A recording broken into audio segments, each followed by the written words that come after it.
Assalamualaikum warahmatullahi wabarakatuh.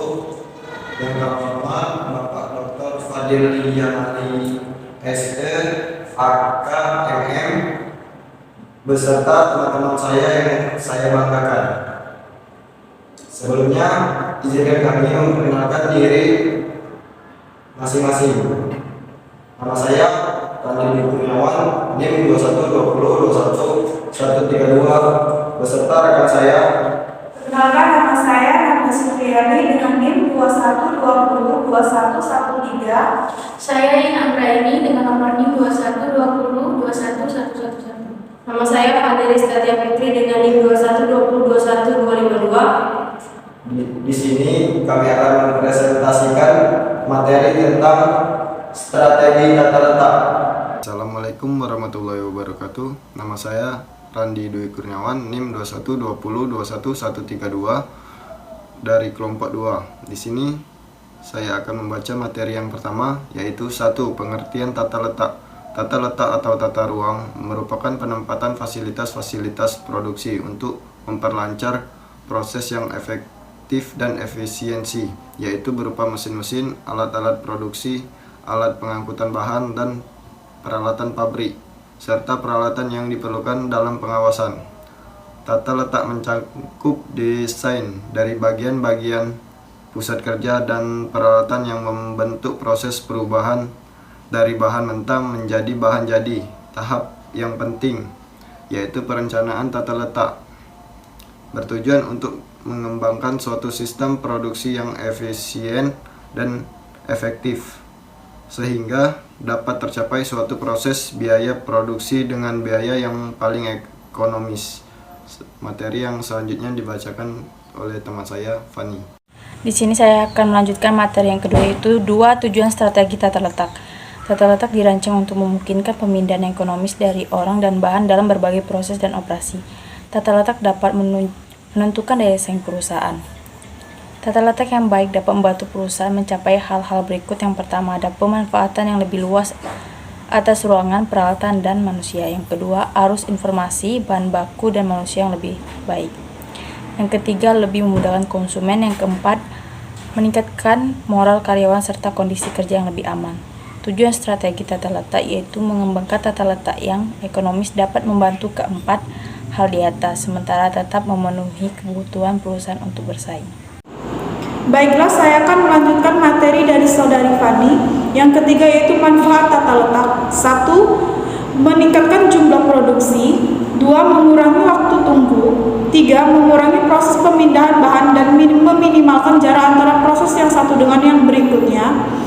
4. Hemat ruang karena tidak terjadi penumpukan material dalam proses dan menjaga jarak antara masing-masing mesin berlebihan sehingga akan menambah luas bangunan yang tidak dibutuhkan. 5. Mempersingkat waktu proses. 6. Efisiensi penggunaan fasilitas. 7. Meningkatkan kepuasan dan keselamatan kerja.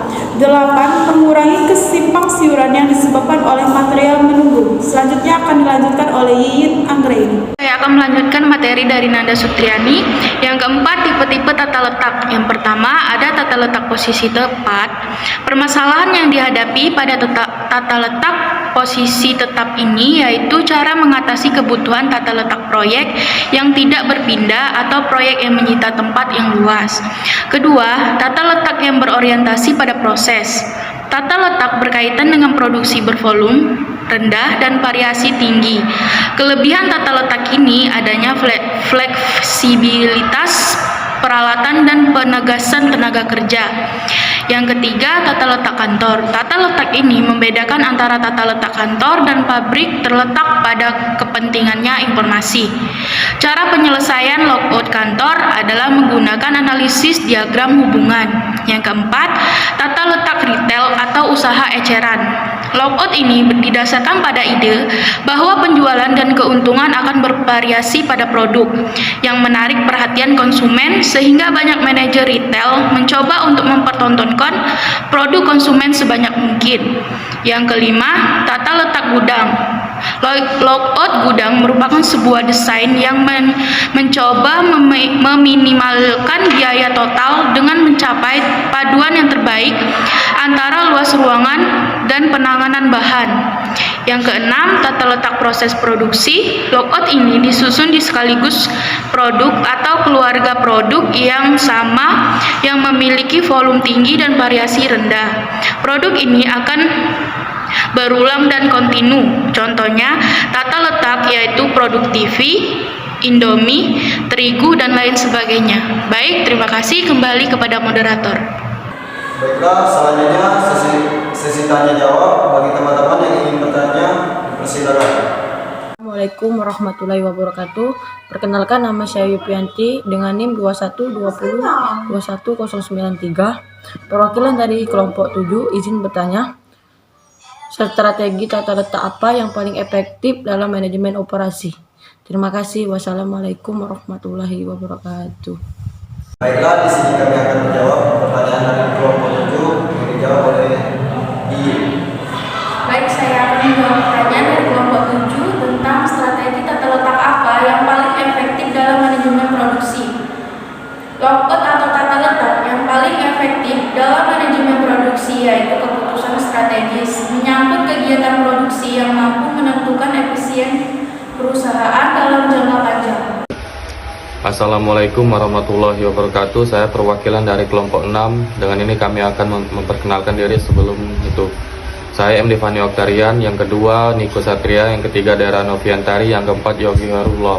Kami akan membacakan pertanyaan dengan pertanyaan mengapa strategi tata letak penting dilakukan ketika kita membuat satu area produksi. Untuk kelompok 2 dipersilakan untuk menjawabnya. Baiklah, terima kasih. Selanjutnya kami akan menjawab pertanyaan dari kelompok 6 yang dijawab oleh Fani. Pertanyaannya adalah mengapa strategi tata letak penting dilakukan ketika akan membuat suatu area produksi?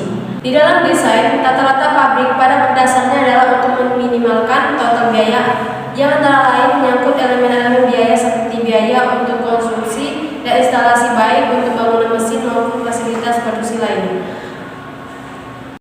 Assalamualaikum warahmatullahi wabarakatuh. Perkenalkan, nama saya Cici Dwi Juliana dengan NIM 2120211024. Izin bertanya, apakah keuntungan yang bisa didapat apabila perusahaan melakukan peraturan tata letak fasilitasnya dengan baik? Sekian dari saya akhiri. Wassalamualaikum warahmatullahi wabarakatuh. Selanjutnya kami akan menjawab pertanyaan dari kelompok 5 yang dijawab oleh Anda. Baiklah, di sini saya akan menjawab pertanyaan dari kelompok 5 yang pertanyaannya yaitu apakah keuntungan yang bisa didapatkan apabila perusahaan melakukan pengaturan tata letak fasilitas dengan baik. Keuntungan yang diperoleh dari pengaturan tata letak berdasarkan aliran produksi yaitu sebagai berikut. 1. Pemindahan material tidak mengalami kendala karena jarak yang berdekatan. 2. Waktu produksi relatif lebih cepat. 3. Lintasan produksi yang telah diseimbangkan akan mengurangi work in process. Terima kasih. Assalamualaikum warahmatullahi wabarakatuh. Nama saya Yofrizal Haralkan, NIM 2120211300. Saya perwakilan dari kelompok 4 yang beranggotakan saya sendiri, Yofrizal Haralkan, Dela Sofia, Muhammad Rizal, dan Angkasa Putra. Baiklah, di sini saya akan bertanya untuk kelompok 2. Mengapa strategi layout sangat penting bagi perusahaan? Terima kasih. Assalamualaikum warahmatullahi wabarakatuh. Baiklah, selanjutnya pertanyaan dari kelompok 4 yang dijawab oleh saya sendiri. Mengapa strategi layout sangat penting bagi perusahaan? Pengaturan tata letak yang efektif menjadi penting bagi perusahaan karena strategi ini dapat membantu perusahaan untuk menciptakan diferensiasi biaya rendah atau tanggapan yang cepat. Tujuan tata letak ini untuk membangun tata letak yang ekonomis yang dapat memenuhi persaingan perusahaan. Perkenalkan, saya Nur Aina Zifah dengan NIM 2120211071.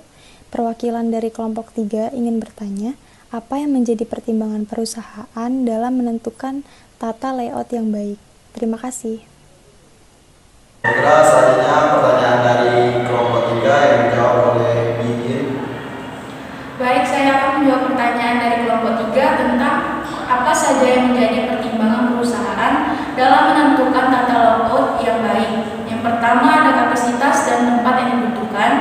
Yang kedua, peralatan untuk menangani material atau bahan. Yang ketiga, lingkungan dan estetika. Yang keempat, ada arus informasi. Yang terakhir, ada biaya perpindahan antar tempat kerja yang dibedakan.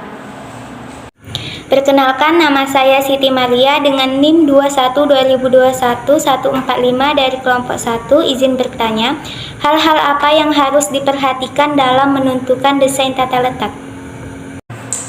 Pertanyaan selanjutnya dari kelompok 1 yang dijawab oleh Fani.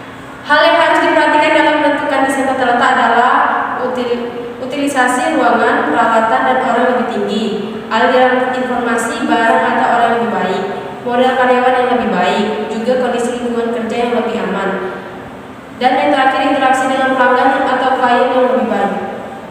Mungkin itu saja presentasi dari kami kelompok 2. Jika ada salah, mohon maaf. Wassalamualaikum warahmatullahi wabarakatuh. Terima kasih.